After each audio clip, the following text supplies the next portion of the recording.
മാർക്കിന്റെ ചോദ്യം പരിചയപ്പെടാം. യൂണിറ്റുകളെ കുറിച്ച് നമ്മളോട് ഉറപ്പായിട്ടും എക്സാമിന് ചോദിക്കും. ഇവിടെ നമുക്ക് കുറച്ച് യൂണിറ്റുകൾ തന്നിട്ടുണ്ട്. അവയുടെ വാല്യൂ കൂടുന്നതിനനുസരിച്ച് അസെൻഡിങ് ഓർഡറിൽ ആരോഹണ ക്രമത്തിൽ എഴുതാനാണ് പറഞ്ഞിരിക്കുന്നത്. So 1 kilogram, 1 gram, 1 quintal, 1 milligram അല്ലെ. അപ്പൊ ഇത് മാസിന്റെ യൂണിറ്റുകളാണെന്ന് നമുക്കറിയാം. സോ മാസിന്റെ യൂണിറ്റുകളെ കുറിച്ച് നമുക്ക് ചെറുതായിട്ടൊന്ന് പരിചയപ്പെടാം. ഇതാണ് കൂടുന്ന ക്രമത്തിലുള്ളത്. ഏറ്റവും ചെറുത് milligram, then gram, kilogram, quintal, ton എന്നതാണ് ഓർഡർ. ഓക്കെ, അപ്പൊ ഇത് മനസ്സിലായ കുട്ടിക്ക് ഇത് പെട്ടെന്ന് എഴുതാൻ പറ്റില്ലേ? പറ്റും. അപ്പോൾ ഏറ്റവും ചെറുത് 1 milligram, അത് കഴിഞ്ഞാൽ 1 gram, അത് കഴിഞ്ഞാൽ 1 kilogram അല്ലെ. Next the last 1 quintal. Okay, set ആണല്ലോ. ഇതുപോലെയാണ് നമ്മൾ കാര്യങ്ങൾ ചെയ്യുക. അപ്പൊ അടുത്ത ചോദ്യം പരിചയപ്പെടാം.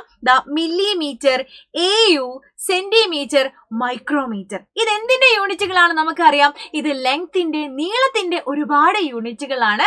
അപ്പൊ ലെങ്ത്തിന്റെ മറ്റ് യൂണിറ്റുകളും അവരുടെ ആരോഹണ ക്രമവും നമുക്ക് പരിചയപ്പെടാം. ആദ്യം micrometre, then millimetre, centimetre, metre, kilometre, then last astronomical unit. Okay, അങ്ങനെയാണെങ്കിൽ നമുക്ക് ഈ ഓർഡർ എഴുതിക്കൂടെ?